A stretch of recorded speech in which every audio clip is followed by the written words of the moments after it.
pero vamos a escuchar una destacada abogada amiga de origen latino del Perú, Lourdes Duarte, con maestría en Ciencias Políticas en la Universidad Complutense de Madrid y en la Universidad UCLA de aquí de los Estados Unidos. Ella trabaja en un bufete de abogados especialistas en temas corporativos y también migratorios, que nos va a hablar un poco de cuáles son las perspectivas que hay del pueblo estadounidense con la nueva gestión de Donald Trump, cómo impactan los conflictos a nivel internacional de Corea del Sur, de Rusia, de Ucrania, de Israel y de América Latina, cómo impactan en la política interna de los Estados Unidos. Y por último, vamos a conocer, ella como abogada, cuál es su opinión sobre el indulto del presidente Joe Biden a su hijo. Adelante, Lourdes. Gracias. Buenas, quería saludar a Lucia, Maxi e Israel. Muchísimas gracias por la oportunidad de conversar un rato con ustedes. Y bueno, quería responder a las preguntas que me había mandado Lucy. Estamos aquí desde Beverly Hills, California. Y bueno, dando unos minutos para conversar con ustedes. Respecto a las perspectivas de la nueva administración Trump, después de las elecciones, pues se nos vienen 4 años muy difíciles. Iban a ser difíciles no importar a quién ganara, ¿ok? Creo que una de las cosas más difíciles de esta elección del gobierno de turno y de los últimos años en Estados Unidos es la polarización del país. Es un país que está sumamente dividido, donde tanto los demócratas como los republicanos están muy polarizados, donde la conciliación y las negociaciones son muy difíciles, ¿no? Los 4 años del gobierno de Biden han sido muy difíciles, no lograba pasar ninguna ley, el Senado no lograba ponerse de acuerdo.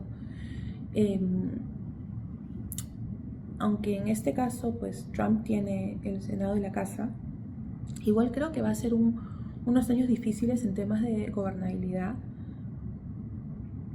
porque existe mucho, hay mucha pugna, ¿no? El país está muy dividido y creo que igual va a ser un gobierno difícil. Una de las cosas para mí que me asusta de manera particular, bueno, ha sido la normalización del odio, ¿no? Que fue un legado del primer gobierno de Trump, diría yo, donde el día de hoy es normal ser racista, es normal la discriminación, ¿no? Había mucha gente que más bien ahora levanta esa bandera y eso es un poco lo que a mí personalmente me asusta, cómo lo estamos llevando en la sociedad, ¿no? Lo difícil que está haciendo esta sociedad y repito, lo polarizada que está haciendo, ¿no?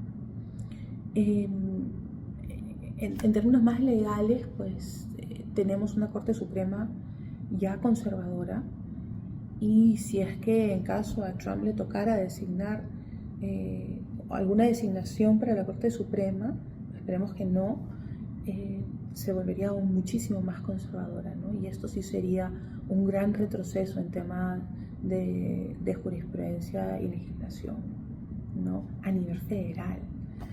Entonces creo que ese es uno de los grandes temores que tenemos nosotros, personalmente como abogada.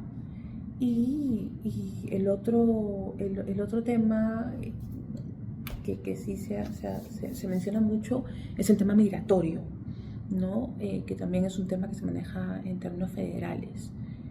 Vamos a ver si hay cambios en la legislación migratoria, ¿no? Y creo que asusta muchísimo a la gente, ¿no?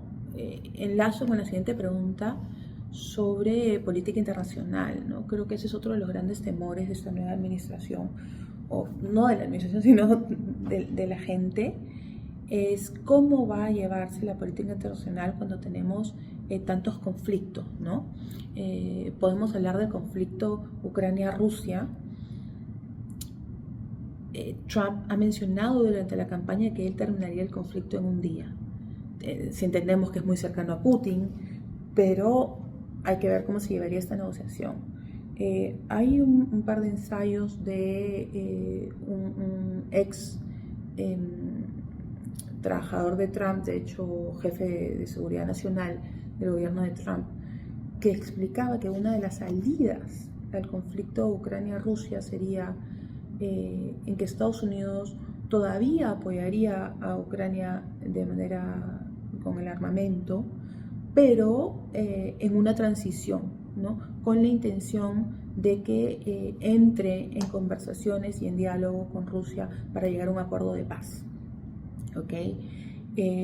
Y para que esto sea de una u otra manera atractivo a Rusia, pues tendría que negociar o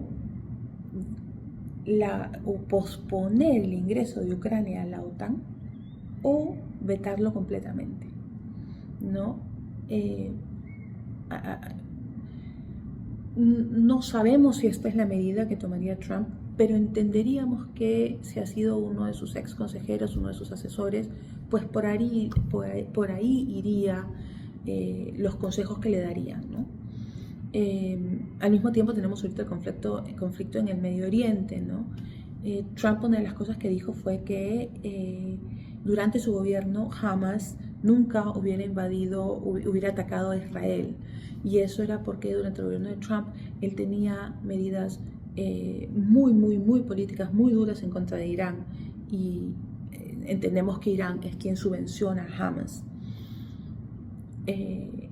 Pues se podría esperar que lo que hiciera Trump es regresar con medidas muy duras en contra de Irán, ¿no?